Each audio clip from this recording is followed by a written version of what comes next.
E daqui a pouco, se eu vou estar indo para uma reunião para, de repente, sair no tapa com alguém, ou ser deselegante com alguém, então, nesse meio tempo, eu vou me embora para casa e vou cuidar da minha vida.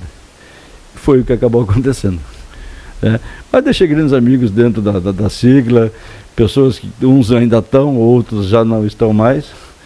E aqueles que foram, né, os motivos dos desafetos, eu tenho um carinho por eles e entendo que talvez eles tivessem a razão deles, cada um tem o direito de pensar da maneira que lhe é peculiar, e cada um enxerga, né, por um viés uma mesma situação.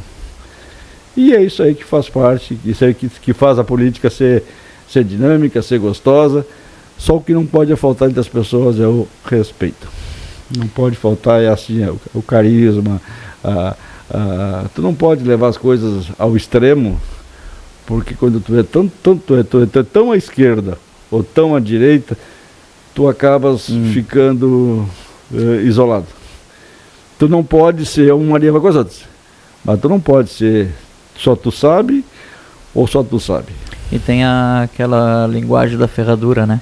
Os dois extremos ficam perto. Os dois extremos acabam se aproximando. É verdade, eu nunca tinha pensado, ferradura, eu nunca tinha pensado nisso. Eu nunca tinha pensado nisso.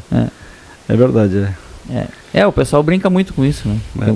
Os extremos acabam sendo parecidos mesmo, porque às vezes tem umas posições de não aceitar os outros, e aí os dois extremos têm isso. E o país hoje, assim, a gente falando do cenário nacional, o país está vivendo esse extremo, e eu fico, tem momentos que eu fico temerário, porque tanto um extremo quanto o outro, eles estão pulsando de maneira bem antagônicas, e de repente o centro é que vai ter que consolidar isso aí, procurar pacificar.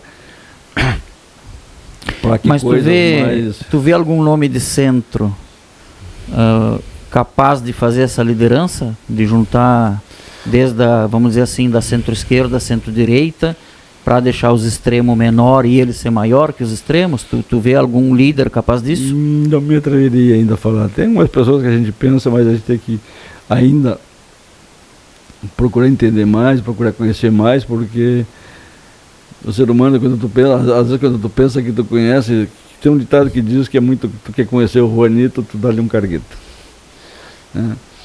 Teve algumas pessoas que eram de uma maneira, ao assumirem um cargo ou serem depostas do cargo, porque os cargos são transitórios, são outras. Então, o ser humano é algo a ser estudado ainda por muito tempo.